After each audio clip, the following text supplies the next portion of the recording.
Hi everybody and welcome to this Kalicube Tuesdays. I'm Jason Barnard. Today we're going to be talking about the SEO Mastery Summit debrief. The SEO Mastery Summit was in Vietnam last week and it was absolutely awesome, organized by the wonderful Mad Singers. Here is the screenshot of the website to show you exactly what it was all about. 3-day in-person SEO event, March 1st to 3rd, 2023, Ho Chi Minh City, Vietnam. I went along and I saw some amazing people, including Koray GÜBÜR, Olesia, Korobka, and Mad Singers himself, and I'll be talking about them in a moment. But before that, because I'm on my own, I have to sing my own intro song.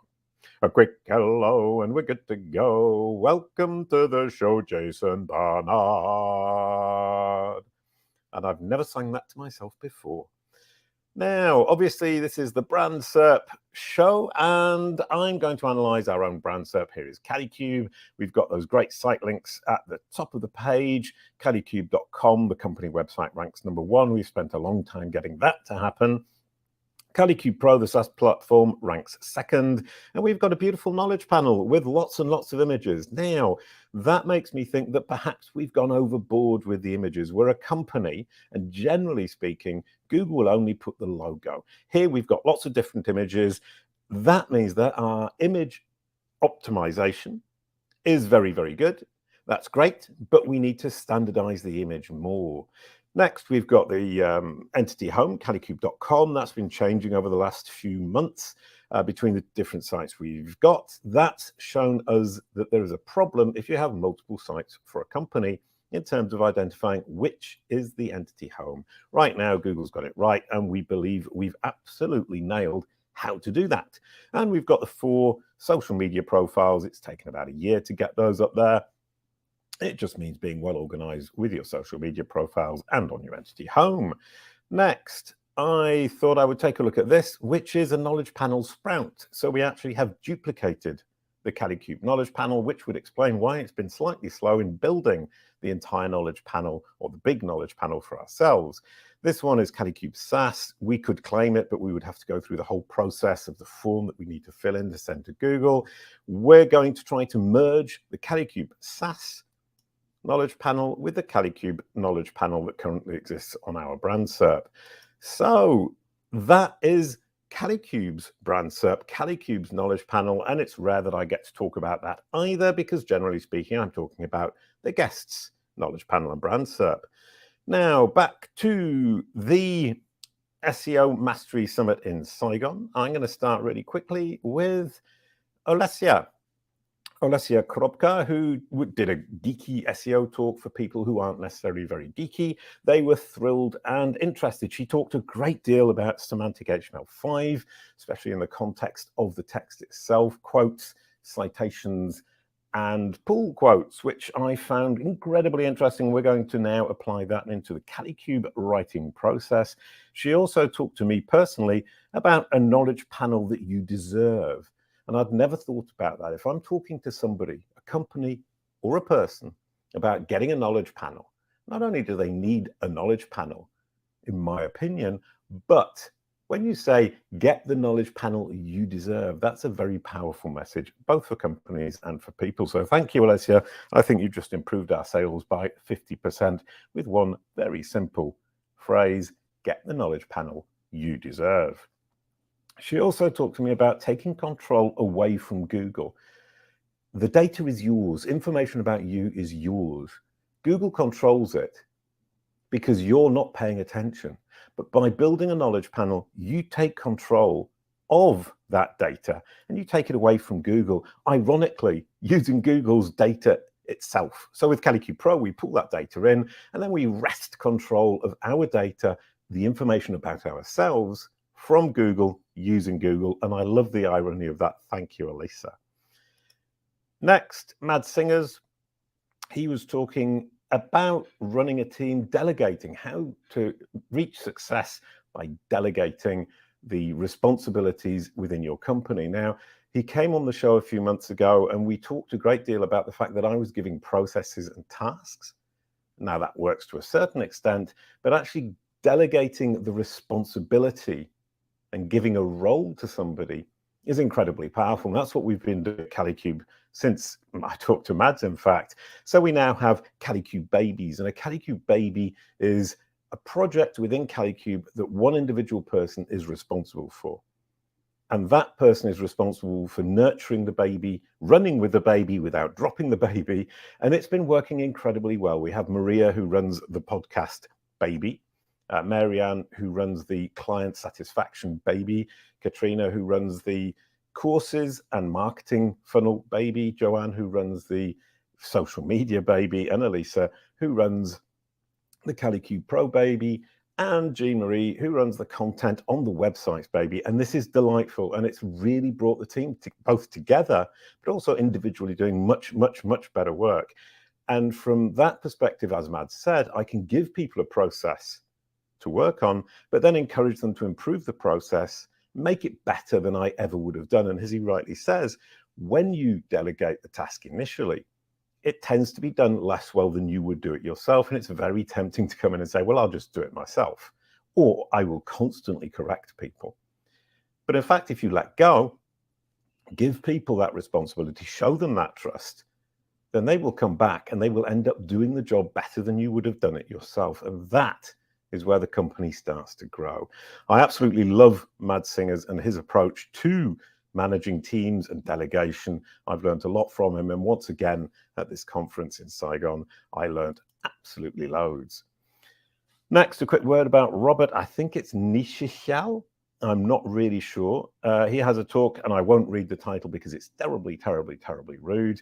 But he talked a great deal about AI and the fact that when we push garbage in, garbage out, which is what Andrea Volpini keeps telling me, we're always going to have a problem if the data we push into the AI is not clean, is not perfect, because what AI will then push out is garbage. And the problem we're going to have over the years is that the garbage scenario will worsen exponentially if we continue to push garbage in. So cleaning the data is incredibly important. He also made the point that we're all talking about ChatGPT, we're all talking about MUM, we're talking about these hugely, hugely powerful AI programs or machine learning programs, and we don't think about the cost.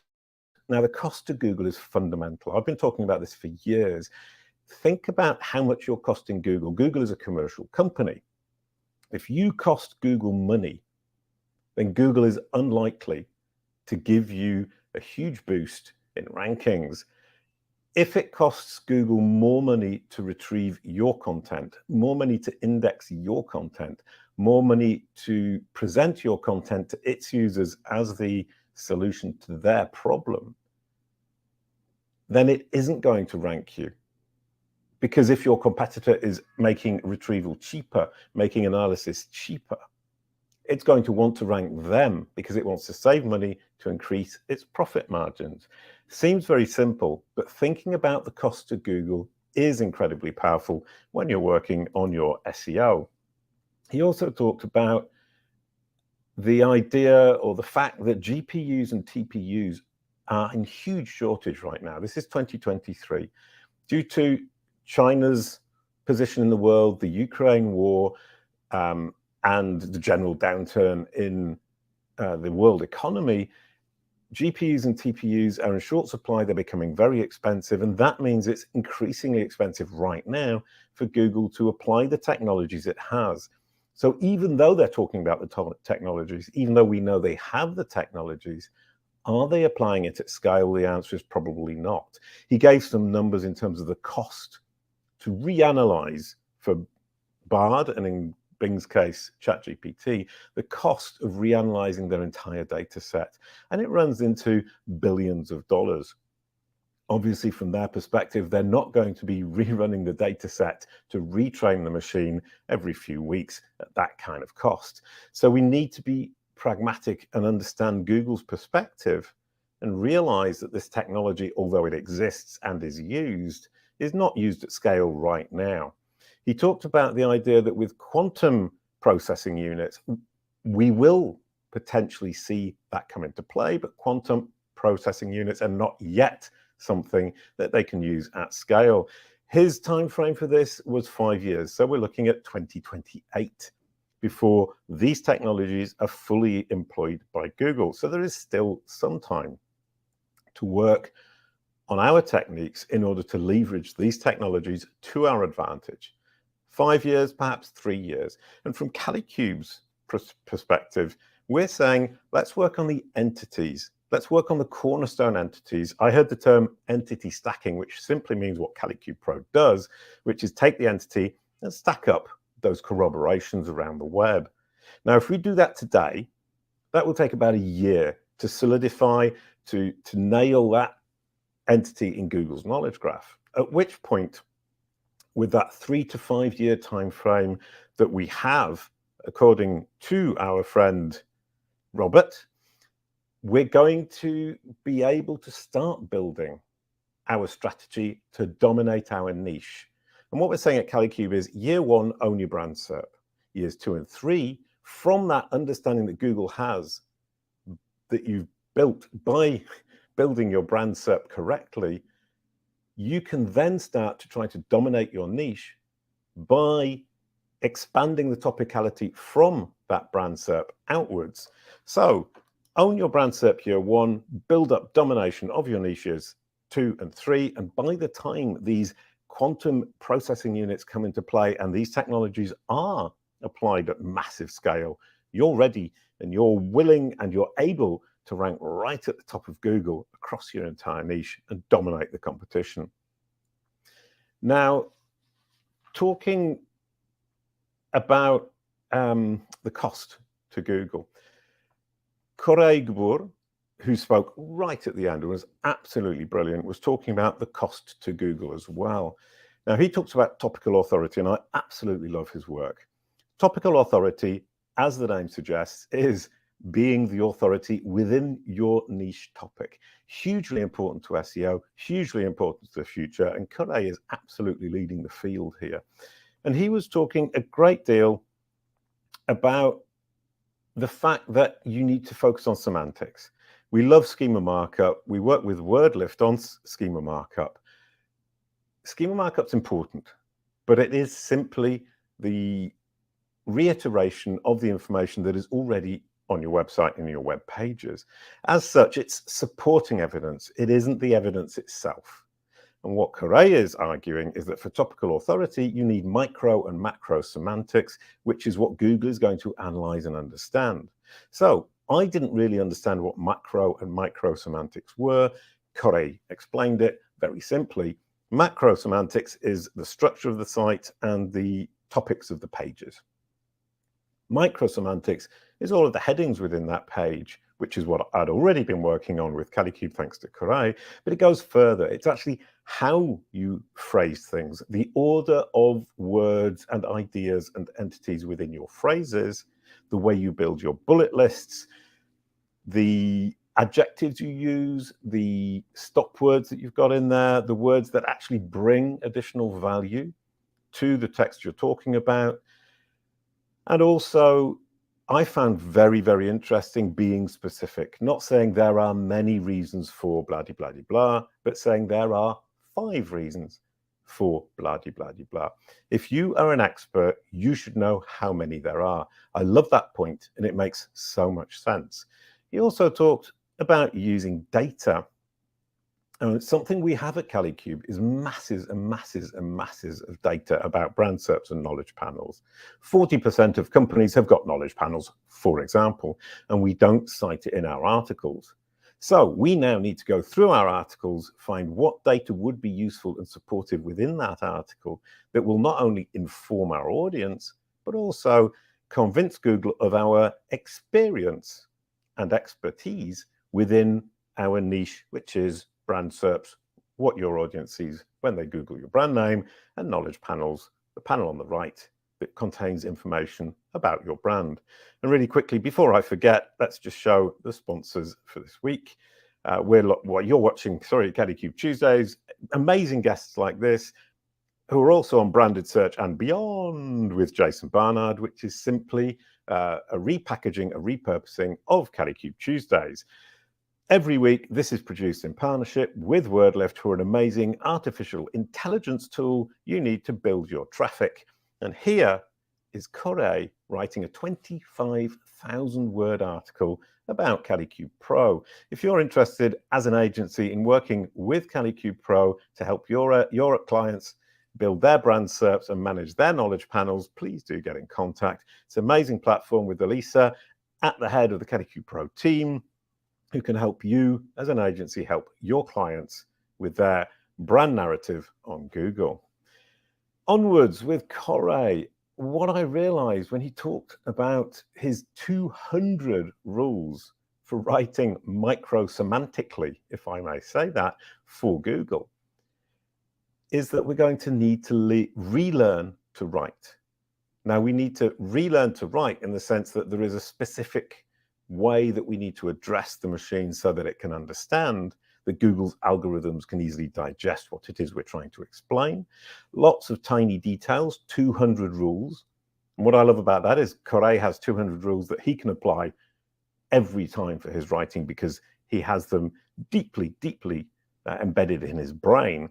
And he says more than 40 of these rules are very difficult for any individual human to apply at any one time if you're trying to learn them off the bat. So at Kalicube, we're going to try to learn them, we're going to try to apply them, and we're going to try to apply at least 40 at a time. Maybe we can hit 50. Olesia has accepted that challenge, and that's going to be a lot of fun for us to try to do in 2023.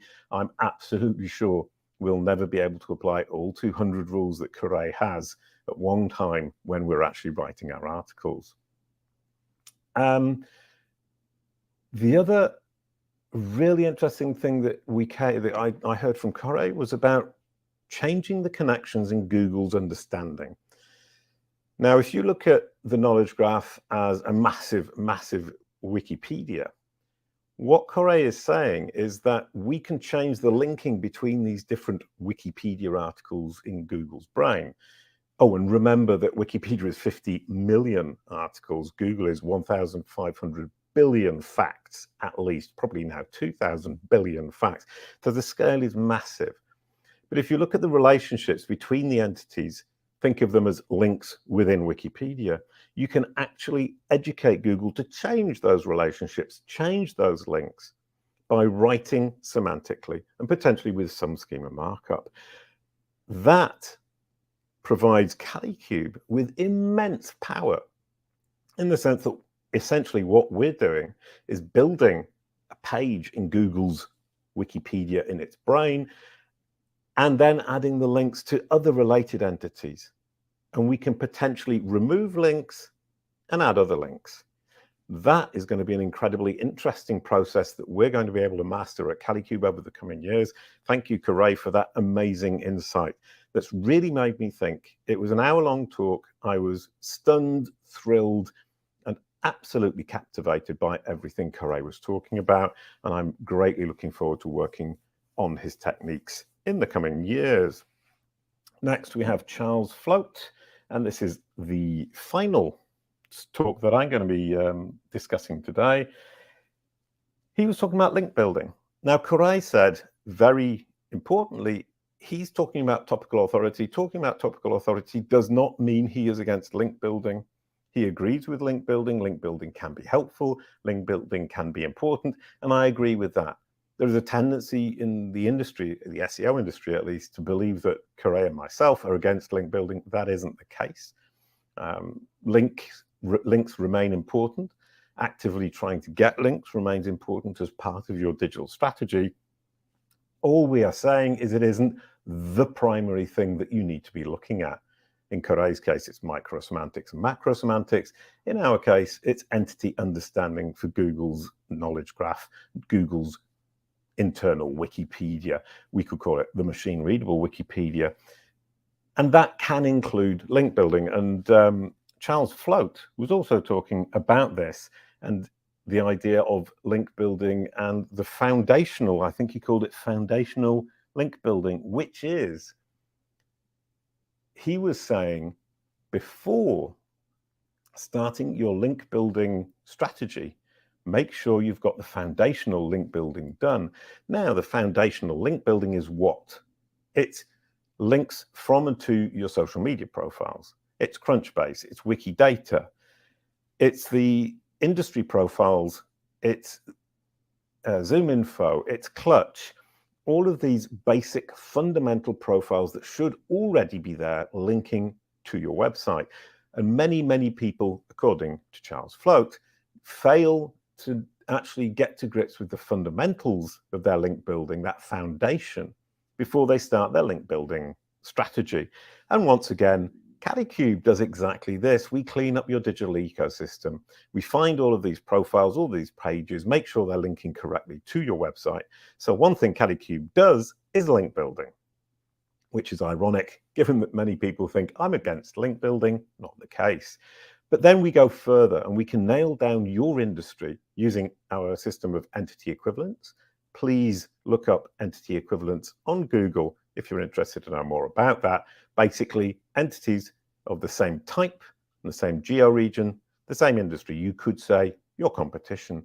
And we can analyze that industry by injecting 200 of your competitors, the entity equivalents, into Kalicube Pro, and we can then template which links, which profiles, which platforms are important for your industry, geo, entity type. At which point, not only can you do the foundational, fundamental link building that Charles Floate talks about, you can build a layer on top of that, which is very easy because they're easy targets, because they are relevant to your industry and are already linking within your industry. And thirdly, you can then go out and do your link building strategy as you traditionally would. Now, talking about the link building strategy, I found it interesting that he also talked about cost. And if you remember that we are all in business, whether it's Google or yourself or even your competitors, we're in business, which means keeping costs down is always vital.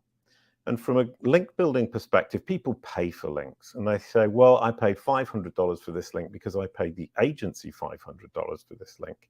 And they fail to realize or remember or bear in mind that they also paid the people within their company who were working on it. They added resources from their company to work on it. So that $500 link probably cost you $1,000 if you take into account the time and effort you put in as your company, the resources you invested there. I've found in businesses in general that I've worked with over the years, there is a failure to recognize that internal costs for achieving a goal with an external partner should be included in the costing of that action and that strategy. I thought Charles made a great point about that. He also pointed out that everyone in the industry is using the same list. So if you go to a link builder and you say, please, can I have some links? They will probably be using the same database, the same list of websites to build the links that everybody else is using, not only your competitors, but their competitors. So they're all working from this closed set of websites who have managed to get into the system of selling links. And with Kalicube, once again, come back to how this applies to Kalicube, we are working outside of that. We're coming up with links that other people haven't thought of. Because when we template an industry, we will find all of the links that other people are getting within your industry that aren't necessarily part of this, what would you call it, environment of sites that sell links, therefore giving you an advantage. And I thought as he was talking, like Muhammad Ali said, you're floating like a butterfly and stinging like a bee. I don't know if it really makes sense, but it made me smile as he was talking. And the last thing, really important, and this is where I'll end my debrief of the SEO Mastery Summit, is that he was talking about link building as essentially a PR and branding strategy. That makes sense to me. So if I look at Kalicube and I say to you, Kalicube is all about PR and branding. And we do link building, and that's simply part of our PR and branding. Because the PR and the branding is also, how do you look on Google? How do you look on other platforms? Is your audience seeing a consistent message across the web so that when they actually come to your brand SERP and eventually to your website, they see the same message they've been seeing online across their entire experience with you up until that moment. So PR and branding includes link building. Link building is not the leading thing in SEO or digital marketing. It is one tool, and relatively small tool, in my opinion, across your entire digital strategy that deserves resources, it deserves effort, but it doesn't deserve your entire attention, and it isn't the solution to all of your problems. Now, that was my debrief of the SEO Mastery Summit. I really enjoyed it. I flew all the way from the south of France. I played a gig on the Thursday evening, flew to Vietnam on the Friday, incredibly tired, stayed in Vietnam, absolutely lovely place, delightful people, lovely food, great welcome. And then the SEO Mastery Summit with Mad Singers, absolutely amazing guy. Spent a lot of time with Koray GÜBÜR. He was amazing. He taught me so much. We had a really lovely time. His talk at the end absolutely blew my mind. Spent a lot of time with Olesia. Delightful as well. Blew my mind with her Get the knowledge panel you deserve, and I'll be using that in every sales pitch from now on. Met some lovely people. I'm now in the Philippines. We're going to hang out with my Philippine team on the beach in Cebu. We're going to have a Kalicube team beach party, and I'm immensely looking forward to that. And thank you for listening. I think that was a nice debrief of what I took away from the SEO Mastery Summit in Saigon. Thank you so much, Mad Singers. And I'm going to pass the baton. I've never done this on my own before, so I'm going to do both sides. Next week, Lorraine Ball, content-based SEO, a smarter way to build your brand. That's going to be absolutely awesome. Lorraine is delightful, and she's full of smart but simple ideas. And now, passing the baton, I move across to this side. I'm passing the baton, Jason Barnard, to Lorraine Ball, and I've got it the wrong way around, and I'm struggling now to pass the baton. It's that way. There you go. Passing the baton to Lorraine. Looking forward to that next week. Please do join us. It will be absolutely awesome. And we'll see you next week for another Kalicube Tuesdays and Branded Search and Beyond with Jason Barnard. A quick goodbye to end the show. Thank you, Jason. Kalicube. It's all about your brand SERP.